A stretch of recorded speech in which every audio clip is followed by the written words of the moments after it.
एक बार भगवान शिव के सेवक ने कहा, हे प्रभु, आप तो दिन भर मूर्ति बनकर खड़े रहते हैं।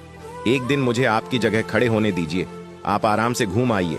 शिव जी मुस्कुराए और बोले, ठीक है, लेकिन एक शर्त है।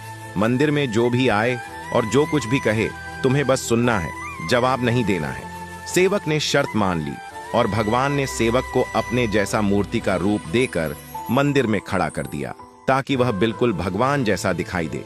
सुबह सबसे पहले एक व्यापारी आया। उसने भगवान के सामने माथा टेका और जैसे ही बाहर निकला, उसका बटुआ गिर गया। सेवक बहुत बेचैन हुआ। मन किया व्यापारी को आवाज देकर बटुआ लौटा दे, लेकिन भगवान की शर्त याद कर चुप रहा। कुछ देर बाद एक गरीब आदमी आया। उसने भगवान से कहा, हे प्रभु, मेरे बच्चे भूखे हैं, कुछ मदद कर दो। तभी उसकी नजर बटुए पर पड़ी।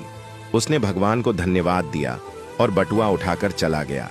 फिर एक नाविक आया और बोला, हे भगवान, मैं 15 दिन के समुद्री सफर पर जा रहा हूँ, कृपा करना।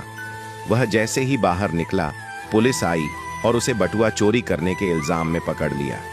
यह देखकर सेवक खुद को रोक न पाया और चिल्ला पड़ा, यह गलत है। बटुआ तो उस गरीब ने उठाया था, इसे छोड़ो और उस गरीब को पकड़ो। रात को भगवान लौटे तो सेवक ने गर्व से पूरा किस्सा सुनाया, लेकिन भगवान गंभीर हो गए और बोले, तुमने मेरी योजना में दखल दे दिया। वह व्यापारी बेईमान था, उसका बटुआ गिरना उसके कर्मों का फल था। गरीब को बटुआ इसलिए मिला ताकि वह अपने बच्चों का पेट भर सके। और जहां तक नाविक की बात है, तो उसका जहाज तूफान में डूबने वाला था। पुलिस द्वारा पकड़े जाने से उसकी जान बच जाती, लेकिन तुम्हारे बोलने से अब गरीब जेल चला गया और सब गड़बड़ हो गया। फिर भगवान बोले, सेवक याद रखो, जो कुछ भी होता है उसमें मेरी योजना होती है। तुम्हारी नजर सिर्फ उस पल की सच्चाई देखती है, लेकिन मैं संपूर्ण समय और कर्मों को देखता हूँ। इसीलिए जब भी तुम्हें कुछ गलत लगे तो समझ लेना कि मैं तुम्हारे भले के लिए ही कर रहा हूँ। हर हाल में मुझ पर भरोसा रखो। निष्कर्ष, कभी कभी हमें जो चीज गलत लगती है, वही असल में हमारे अच्छे के लिए होती है। भगवान की योजना हमेशा हमारी सोच से बड़ी और गहरी होती है।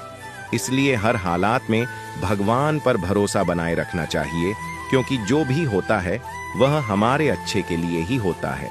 बात से सहमत है तो यस जरूर लिखे और इसी तरह की कहानियों के लिए हमारे साथ जुड़े रहिए।